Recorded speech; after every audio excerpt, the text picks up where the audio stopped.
दिया है। उन्होंने कहा कि बीजेपी की संगठनात्मक बैठक पर बोलते हुए बड़ौली ने कहा कि हरियाणा में 22 जिले बीजेपी संगठन ने बनाए, 27 जिले संकल्प पत्र के वादों को पूरा कर रही है सरकार। बड़ौली ने आगे कहा कि 23 से 60 साल की बहनों को 2100 रुपए दी जाएगी। बड़ौली ने कहा कि पहले चरण में 21 लाख महिलाओं को इसका लाभ मिलेगा। जरूरत पड़ने पर योजना का बजट भी बढ़ाया जाएगा। मोहनलाल बड़ौली का कांग्रेस पर कटाक्ष। राहुल गांधी ने बड़े बड़े वादे किए थे। बड़ौली ने कहा कि हिमाचल में कांग्रेस ने वादे पूरे नहीं किए, हरियाणा में कानून व्यवस्था दुरुस्त है और गड़बड़ी कांग्रेस की मानसिक स्थिति में है।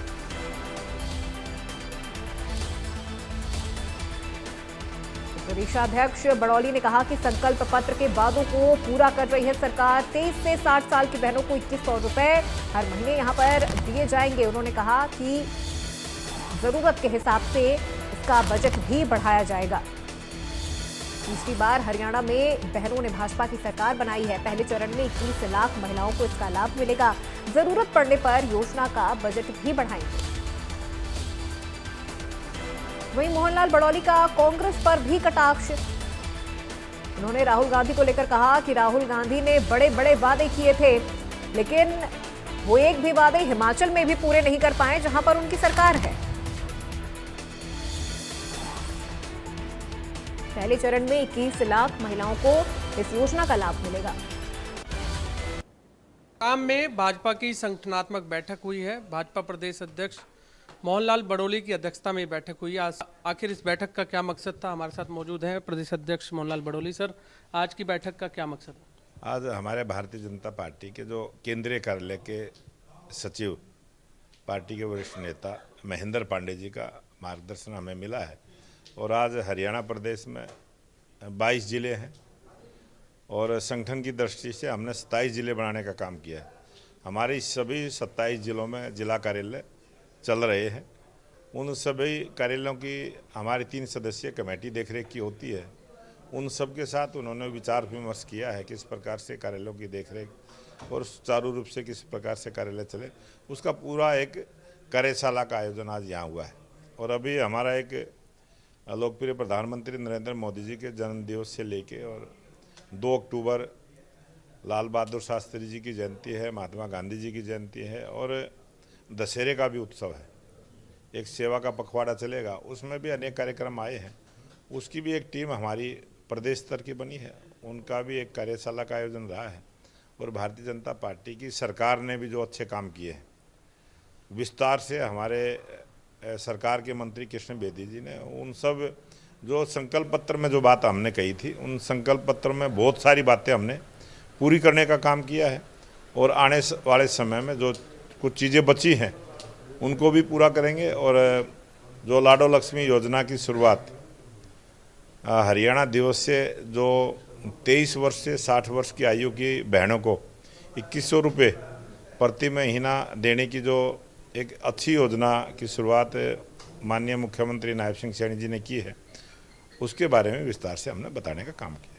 लेकिन लाडो लक्ष्मी योजना को लेकर हालांकि कल कैबिनेट की बैठक में आपने 2100 रुपये महिलाओं को देने की बात कही है, लेकिन उस पर विपक्ष के नेता भूपेंद्र सिंह हुड्डा ये कह रहे हैं कि 1 साल पहले ये आपने ऐलान किया था, क्या आप ब्याज सहित अब महिलाओं को पैसा देंगे 2100 रुपये के साथ? ये भूपेंद्र सिंह हुड्डा ने जहाँ जहाँ उनकी सरकारें थी और जहाँ जहाँ उन्होंने घोषणा की थी, मंचों से की थी, और उनके बड़े नेता राहुल गांधी ने तो कहा था कि खटाखट आएंगे, फटाफट आएंगे। वो खटाखट फटाफट उस प्रांत में देख के आए जहाँ उन्होंने वायदा किया था जनता से, आज तक वो गए नहीं। और पास में ही है हिमाचल, तो बहुत नज़दीक है, उनके साथी हैं, दोस्त हैं, जाके वहाँ देख के आए और जनता से और वहाँ के पत्रकारों से ये प्रश्न करके आए। अच्छा, ये लाडो लक्ष्मी योजना से जिन महिलाओं को आपने कहा कि 23 वर्ष से 60 वर्ष तक की उम्र है, 1 लाख से कम आय वाली महिलाओं को भी फायदा मिलेगा, ये कैटेगरी कहां तक और जाएगी? हालांकि इसके लिए तो आपने 5000 करोड़ का बजट रख दिया है, आगे इस योजना को और कैसे ले जाएंगे, आगे क्रियान्वयन कैसे होगा? ये जो 5000 करोड़ रुपए का बजट रखा था और ये जो योजना लागू होगी, बजट की और आवश्यकता पड़ेगी तो बजट और भी सरकार रखेगी। और ये क्योंकि इस एस्टीमेट जो अनुमान आया है, लगभग 21 लाख बहनों को इसका लाभ मिलेगा। जो मोटा मोटा अनुमान है, अभी पोर्टल पर एंट्री होगी, से जानकारी बाद में होगी। ये प्राथमिक अनुमान है और मुझे लगता है कि जो सरकार ने, जो हमारी पार्टी का जो संकल्प पत्र था, सरकार अच्छे से उस पर काम कर रही है, सरकार उसको पूरा कर रही है।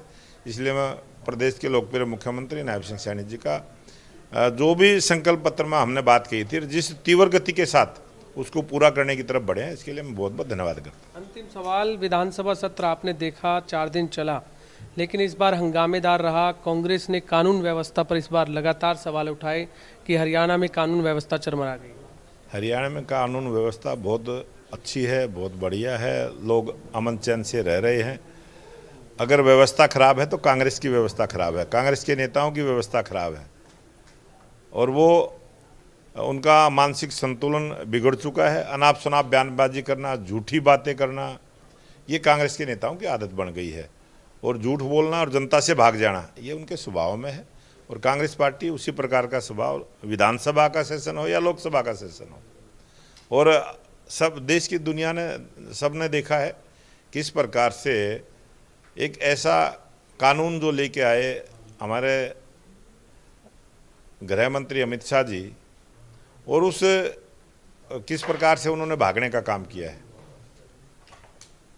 अपराध करके जेल में बैठकर शासन चलाने की व्यवस्था कांग्रेस पार्टी करती रही है। कांग्रेस पार्टी ने अपराध को बढ़ावा दिया है और भारतीय जनता पार्टी की सरकार अपराध मुक्त, भय मुक्त शासन देने में कामयाब रही है। अब कांग्रेस ने अपना संगठन बना लिया है 11 साल बाद, लंबे संघर्ष के बाद, लेकिन अब देख रहे हैं कि हम जिला अध्यक्ष के नेतृत्व में लगातार प्रदर्शन हो रहे हैं जिले भर में। हमें तो कांग्रेस से कहीं दिखाई नहीं दे रही है और ना जनता को दिखाई दे रही है, और आज जिस प्रकार का हाल कांग्रेस का, वो सबके सामने है। बहुत बहुत धन्यवाद। भाजपा प्रदेश अध्यक्ष मोहनलाल बड़ोली, जिनका साफ तौर से कहना है कि कांग्रेस अभी भी मैदान में नहीं है। बेशक संगठन बन गया है, लेकिन फिलहाल उन्होंने ये भी कहा कि आज की बैठक को लेकर कि संगठनात्मक ये बैठक हुई है, जिसमें प्रधानमंत्री